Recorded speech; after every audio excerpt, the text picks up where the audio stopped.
What's up, everybody? This is the life you have with Tez. That's me. And in this video today, I'm going to show you 5 things that I wish I knew when I started saving. Not even gonna bury the lead, so let's go. 1, it's not just the pot liquor that you have left over. Okay, so if anybody knows anything about cooking, brassica family stuff, but I don't know about the other brassica stuff. I just know collard greens. But pot liquor is the stuff that's left over in the water that came off the seasonings and out of the collard greens itself. So when I say it's not the pot liquor, that's the stuff that's left over in your money. You want to pay yourself first. I don't know how much you pay yourself. It could be 10 to 20%. If you make $3,000, let's say, a month, then 10% of 3,000 is 300. Go ahead and put your 300 into your savings, and then the other 300, I don't know what you choose to do with it. I choose to give mine to tithes. Number 2, it's better with a friend. If you have a wife, a husband, a boyfriend, a girlfriend, grandma, best bro, slay queenette, things go a whole lot smoother when there's somebody else with you to help encourage you to do the right thing with your money. There was an app called Tip Jar.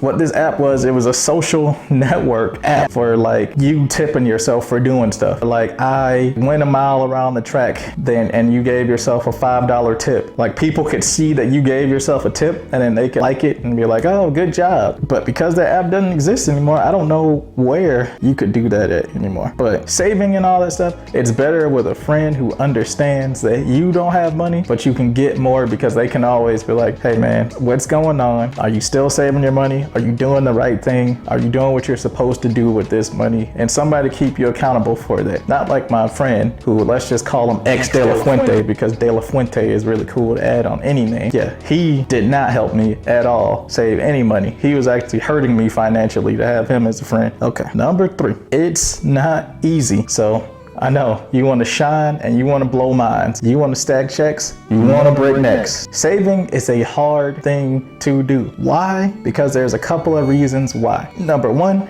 you want to spend your money. Those are things that you want to do. You earn this money, you want to spend it. Fook the debts, fook all that dumb stuff. I'm trying to get some clothes. I'm trying to go to the club. I'm trying to meet some girls that I can do some stuff with. But saving is the complete opposite of that. Actively saving your money is like somebody who is a grown-up telling you as another grown-up, you can't spend your money on that. You can't get that. You can't afford that. And you're like, why? Why can't I afford this? It's for your betterment. It's just like when your parents tell you as a kid, you need to eat your broccoli and you need to eat your peas. And you're like, I don't wanna. They're trying to help you from what's to come because life sucks. If you learn to eat the stuff that you hate as a kid, chances are when you're an adult, you're gonna see the benefit of eating this stuff, but it's not easy.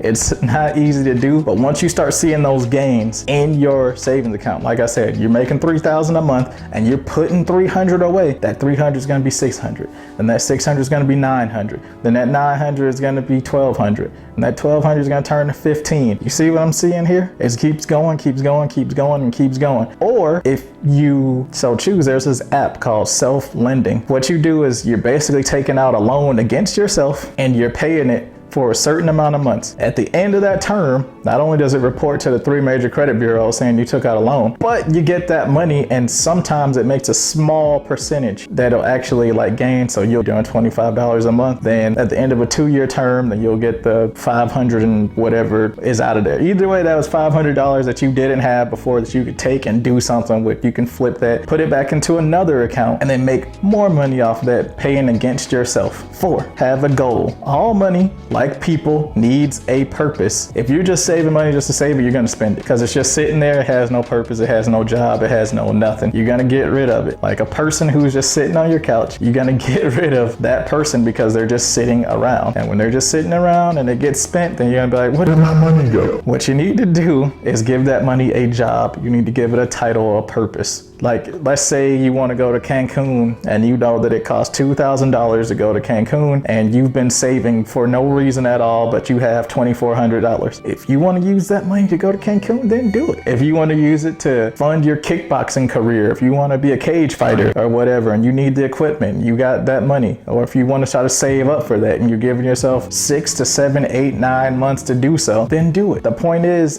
to build your savings account up so you can be able to take those trips. Or if you need an emergency savings fund. They say you should be able to last about 6 months on your emergency savings fund. So if you're able to put back $200 a month in your savings, then it will help you get to there, because $200 a month in savings is actually $2,400 at the end of a year. $2,400 is about $2,400. That's about 1 month of survival there. But if you were able to put $400 a month, which is $200 every paycheck away, then you would have $4,800, which is not bad. It's not bad, but it's still something. It's still better than not having anything in your savings. Plus, you can get yourself some apps that round up all your small purchases that you're gonna make throughout the day, like Capital rounds it up and throws it into a little account for you, so when you need it, you can come back to it. Not bad. Number 5, it's not a kink. Look, don't fetishize saving. When you fetishize saving, what ends up happening is you are more in love with the fact that you can do it and what it can do for you than you actually doing it. You gotta start. You gotta do it. At some point, you gotta take the leap and just go. If it just turns you on thinking about how much money you're gonna save, but you don't do it, you're like the tricks rabbit, where all he does is fantasize about what he's gonna do